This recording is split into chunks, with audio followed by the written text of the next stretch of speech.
Hello, everybody, coming to you live from the three regions of U.S. term limits, the North, South, and West region. Good to have you here. I see the smiley face of Ken Clark. Ken, how are you doing today?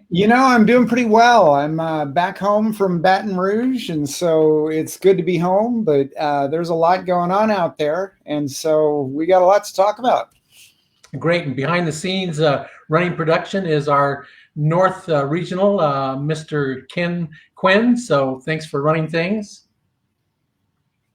Well, yeah, let's go ahead and dive right into it. Today's going to be a bit of a short broadcast, maybe 20 minutes long, but I do want to bring everybody up to speed on everything that's going on around the country, and specifically Louisiana. Let's talk about Louisiana. I've been in Baton Rouge for the last 3 weeks, basically.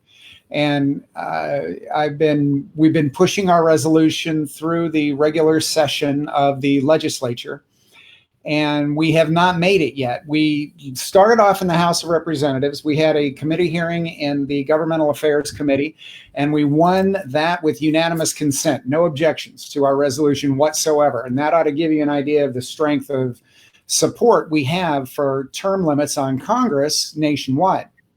So then we went about 2 days later, we went to a vote in the House of Representatives, state of Louisiana, and we won that vote 75-11. That's massive. That is a huge landslide victory. And so then it went over to the Senate, and we had to go through the same scenario in the Senate side. Now, keep in mind that every state is dealing with this corona fiasco, and they're trying to manage it as best they can. Louisiana was one of the first states that shut down.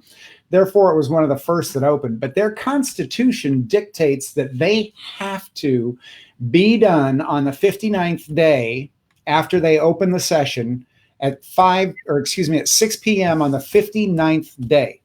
Period. End of story. There's no going back on that. So we had basically 30 days to start to finish to pound this thing through, and we did. We almost did. So then after it passed the House, it went over to the Senate. We had a Senate hearing in the Governmental Affairs, and some of the folks in that committee tried to do some gamesmanship in order to make it die, and little things like that, and things that you learn how to deal with after you've been there a few times. But we were able to get it through. We passed in a 4-2 vote, which was good. And then we went to the floor of the Senate. And the floor of the Senate's where we ran into some issues. We ran into some pretty serious issues. And we had some people there that were talking about the typical lies and the typical opposition myths that are out there when it comes to runaway convention, con. They brought up some new ones that I hadn't heard before. There was one guy. There was one guy that got on the floor of the Senate and actually made the claim that the convention itself has the authority to ratify the amendment. And I mean, nothing could be further from the truth. I don't even know how you read Article 5. I think Article 5 is 187 words or something like that. I mean, it's pretty small. But I don't know where this came from. I had never heard that objection again. And I'm sitting here scratching my head going, that's like somebody trying to argue with you 2 + 2 = 5 and do it with a straight face because they're convinced 2 + 2 = 5. And you're better. Because it looks better. You're scratching your head and you're going, where do you come up with this stuff? And it's completely absurd. And the more absurd the argument that, it's almost like you're sitting there in disbelief looking at these people going, what? And unfortunately, this was a guy that had supported the Convention of States resolution. He, in fact, was a co-sponsor for it. So he knows Article 5. He knows how safe it is. He voted for the Louisiana Faithful Delegate Act because they have one. And it clearly lines out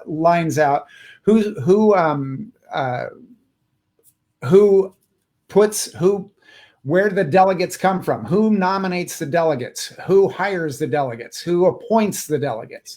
It's laid out in that faithful delegate legislation that they've already passed.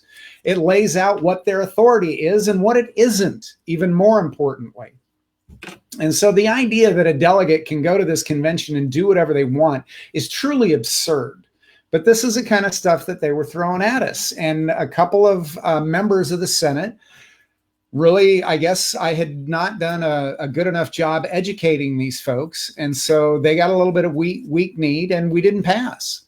And the first time through, they put us back on the calendar. And so we had to wait a couple of days before we were brought back up. Then when we were back up, the fear mongers got to them, and they didn't pass it. In fact, we lost 16 votes to 18. But then we immediately moved for reconsideration, which we won, and we were able to get it back put on the calendar. But then they ran out of time, and we weren't able to get another vote. It is my belief, and I will never know for sure because we didn't have a second vote. So it's all speculation on my part, but it is my belief that had we been able to get a second vote, we would have passed. It would have been very tight. And that's a gut feeling based on the conversations I was having with the members of the Senate.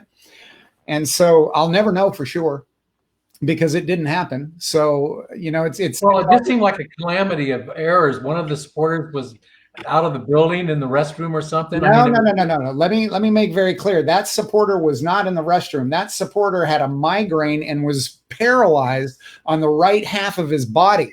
Jeez. So he gets a major pass. He is a big supporter of term limits. In fact, he left specific instructions with the president of the Senate on what he wanted done as far as his vote was concerned and different things. And he didn't leave a proxy, unfortunately, but I don't know that he can leave a proxy.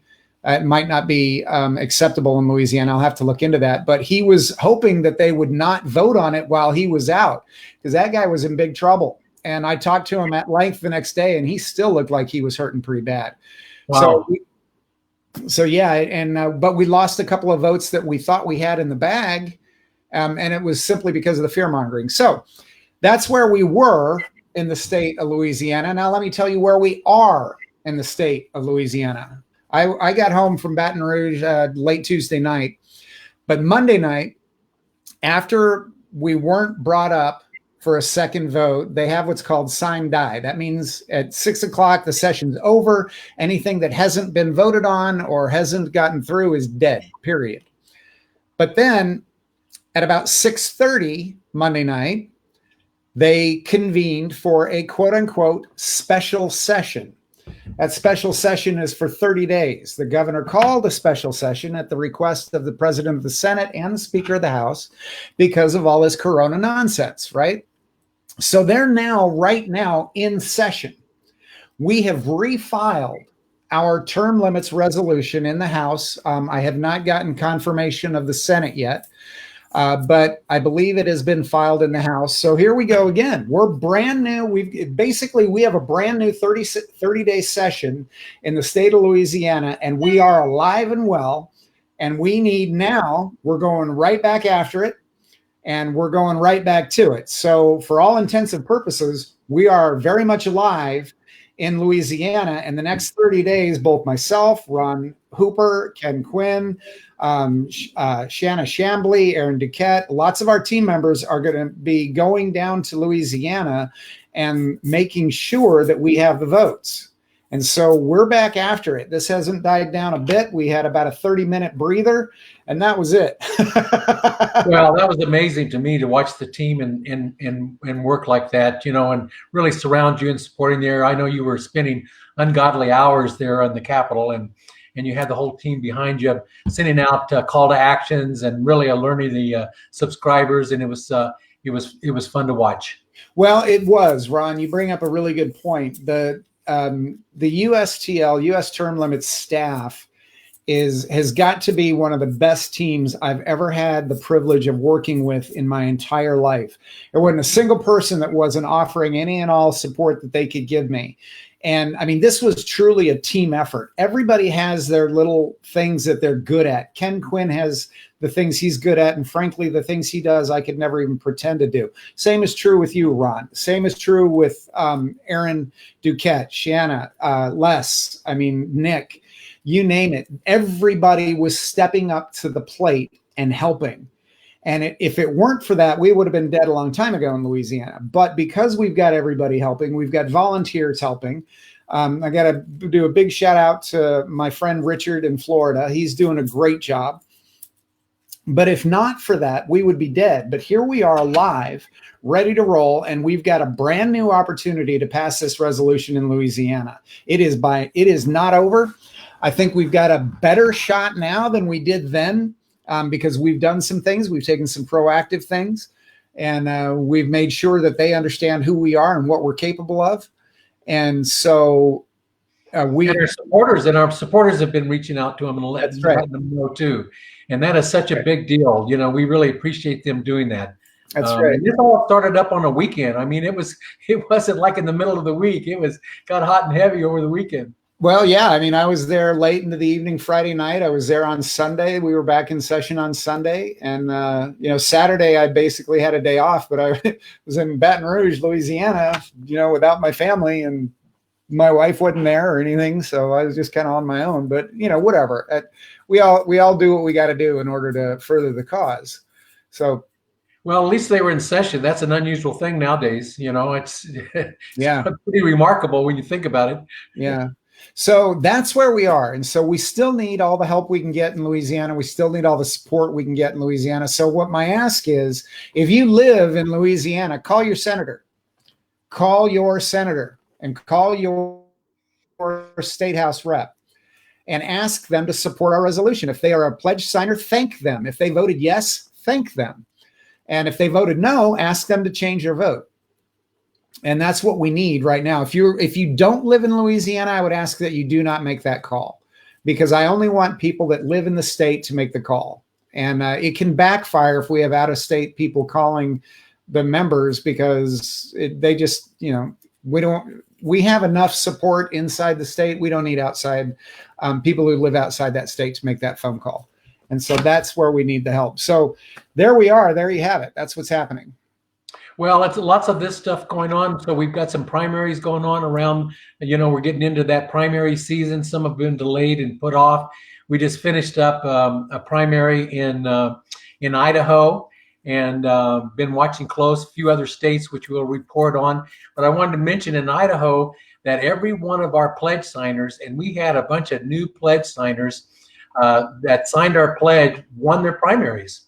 Really? And so, yeah, except for one, and we'll get that one the next time. So there's a big support, and Idaho's kind of a new state for us, but the support has been so huge. It's been fun to watch. Well, that's really exciting. How many pledge signers did we have? Do you remember off the top of your head, or? Yeah, as a matter of fact, I think I can tell you. I'd like to call out to some of them. So in the House, Russ Fulcher. In the State House, Brandon Mitchell, Aaron Von Allinger, Charlie Shepard, Jacob Lauder, Bruce Skog, Shelley Brock, Jackie Davidson, Pat Solier, Samantha Hager, Donald Williamson, and in the State Senate, Laura Belligand. And each one of those really were in contested primaries. And so it's good to see that this is a winning issue. It really is. And I mean, we've got 82% national approval on this thing. In Louisiana alone, it's 84%. No other issue has that kind of bipartisan support straight across the board. It is a no-brainer for a politician. It is a no-brainer. And it doesn't matter if you're Democrat or Republican, because your Democrat majority supports it. Your Republican majority supports it. Your independent majority supports it. And by majority, I mean majority of Democrats, majority of Republicans, majority of independents. Even your Green Party people support this thing. And so libertarians support it. And I mean, it doesn't matter. Everybody knows that Washington, D.C. is broken, and this is a huge, major step to fix it. The only color that matters in Washington, D.C. is a color of money, the color green. That's it. Nothing else matters in Washington, D.C. It is nothing but a cabal. It is nothing but a money laundering scheme, and it is not a representative government anymore. It is where you go to money launder. Launder money launder, whatever. Well, it makes you suspicious as soon as you find somebody push back, because it's so popular. I told one of the legislators I was talking to the other day. I said, talk to the next 20 people and ask them how they feel about it. I said, you'll get to about 23 before you find somebody who says, I don't know about that. Yeah. And so as soon as you hear a politician or a bureaucrat or a lobbyist push back, you know who they are. I mean, it is basically the stripes of the tiger. You know, it's funny because it is lobbyists and politicians that don't like it. It's the people that make their living off of politics. And yes, the argument can be made that we make our living off of politics, but we are trying to end that. Okay. We're the ones out there trying to stop the corruption. And there are a lot of good groups out there that do that as well. But we're a nonprofit. It's pretty easy to see we're not in it for the money. Yeah. And we keep hearing that story about where all this big money is coming to us. We haven't seen it yet, folks. So it must be some, maybe it's like your check that you've been waiting for. We don't see it. We don't think it's going to be there. We would ruin their day when we get this through. Yeah, I'll tell you what, none of us are getting rich off this. So that's basically what's happening out there. We've got a lot more elections coming up because this is, in fact, election season. I'm sure you haven't noticed. Right. And so, but that's what we're doing. And so if you've got good people out there that support this issue, support them and help them get elected because we need all the help we can get. And we're going to be back and we're going to keep doing it. I don't know if I'll be back next week. I may be back in Baton Rouge. We'll have to play it by ear because we've got that battle raging there and I intend to win it this time. So away we go. Away we go. Ron, I'll give you the last word on all that. No, this is an important time and we're all kind of locked down here. So it's a time to use your computer, reach out to your friends. You can't believe how powerful the voice of the voter is. It just makes all the difference in the world. And you notice when Ken asked you, just Louisiana people, that's because they know where those calls come from. They know where those emails come from. And they ignore the ones that are not from the state. And that's why it's so important for you to step up when he asked you on a call to action for your state. Amen to Thanks that. all. Amen to that, brother. All right. Well, that's all I've got. Everybody have a great week. And hopefully next week I'll be able to give you an update from what's going on in Louisiana. And away we go. But we are far from dead in that state. So let's keep pushing and let's keep on keeping on.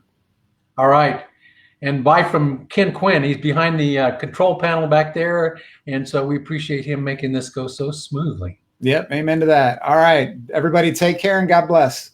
Thank you.